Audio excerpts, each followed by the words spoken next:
xibaar yu wér te wóor ca tàng-tàng ba abonnez-vous pour ngeen di mën di jot suñuy vidéo. jërë ngeen jëf ci ànd gi ak ñun ci chaîne bi di Buzz 221 HD dañ koy commencé ci mbirum fonds force yu Covid 19 Ousmane Diagne daan nay détaillé démb accusation yi nga xam dañ ko teg ci kaw Moustapha Diop nekkoon am ministre de la justice Ousmane Diagne démb daan nay exposé accusation yi nga xam ni teg nañ ko ci ex ministre bii di ministre du développement industriel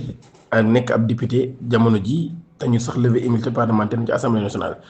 ci séance plénière ba ci assemblée nationale ñaari fan ci weeru mai atum 2025 ci mbirum enquête boobee ñeel mbirum fonds force Covid 19 yi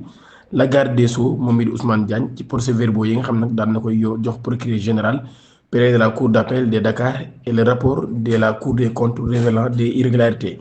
bi gis nag daan na ci ñëw wax ne ministre Diop mi daal dafa jotoon 2,5 milliards maanaam 2 milliards 500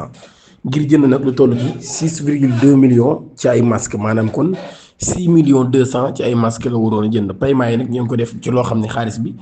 espèce lañ ko joxe maanaam liquide loolu yi tax kon mënuñoo am dara ci ab traçabilité wala lu jafe lay doon. gestionnaire bu compte nag daan nay wax ni retiré na fonds yooyu ci li nga xam ni moo di SEC ginnaaw bi nga xamee ni nag Diop mi moom moo ko joxoon boobu lim ndigal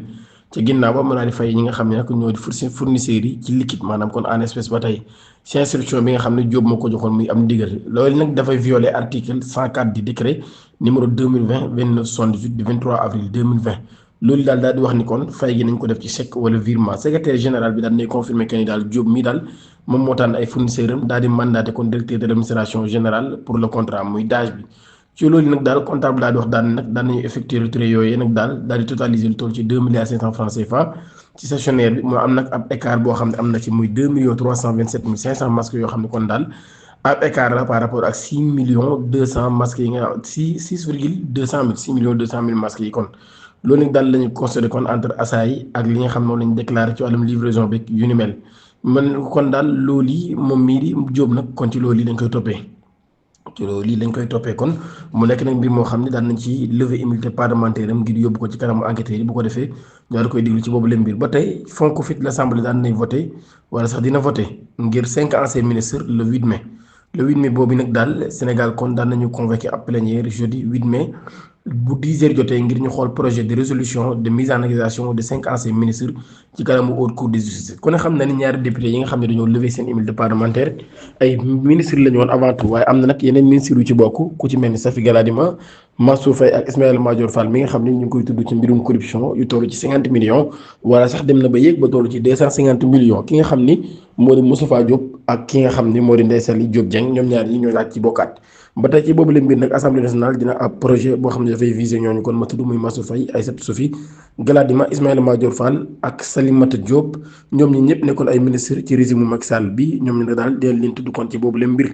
loolu yi lañ leen war a yóbbu ci kanam assemblée nationale ngir daal leen di mën a yëkkati mbalaanu kiiraay bi nga xam ne dañ koo am en tant que ancien ministre ngir mën leen a yóbbu devant haute cour de justice ngir mën leen a topp ci yoon. Cessation de division un média non conforme une mesure légale basée sur le code de la presse assuré Abibou Dia maanaam daal kon tere gi ñu tere yenn médias yi nga xam ni dëppoo ñu ak code de presse ñu bàyyi di publier loolu nag daal décision bu légale la bu ñu sukkandikoo ci code de la presse Abibou Dia moom moo ko daal di xamle autorité sénégalais nag daal ñi dañoo lancé opération ngir nag daal di fexe ba médias yëpp daal di conforme ñi nga xam ñoo nekk ci secteur médiatique bi kon loolu ñu daal di jëfandikoo nag ci ay disposition boo xam dafa nekk ci code de la presse bi moom Abibou Dia mi daal nekk directeur de la communication moom nag daal neen dafa jàpp ne yéen ci journalistes yi daal ñiy critiquer ñoom ñi maîtriser wuñ code de la presse bi loolu li kon daal déclaré ginnaaw ba nag mu daal di wax ci yooyu lay mbir ginnaaw sax ay assises yoo xam ne daan nañ koy waxoon muy waxtaan yoo xam ne amoon nañ ko ci atum 2022 ak presse beeg yooyu noonu neen nag daal initiative boobee dañ koo jël ngir suspendre division des médias ne respecte pas les normes légales et professionnelles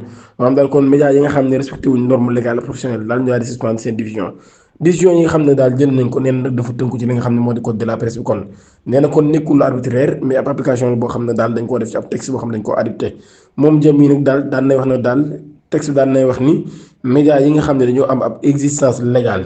respecter obligation fiscale yi ak sociale professionnelle ñoom ñi nag daal mën nañ leen a reconnaître officiellement ñu daal di am sax ci lu ñuy wax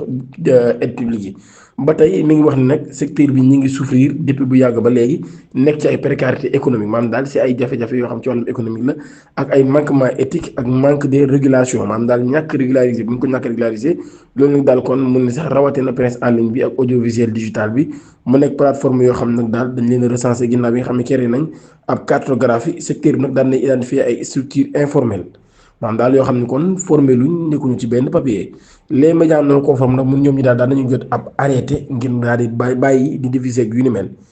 loolu nag daal di xamle neen nag daal kon ñoom ñi daal leen wax kon ñu daal di arrêté bàyyi doxal bi nga xam ne doon nañ ko doxal loolu nag daal ñu jàpp ni kon lu nécessaire la ngir protéger droit des journalistes ak ñi nga xam ne ñooy employés yi nga xam parfois duñu am sax contrat duñu am couverture sociale ak indiwaatam li nga xam moo di crédibilité du journalisme face à la désinformation au sensationnalisme maanaam daal li nga xam ne mooy joxe ay xibaar yu wér ak yu ni mel. Session foncier ca Kaolack Serigne Mboup daan nay réclamer ab audit de l'État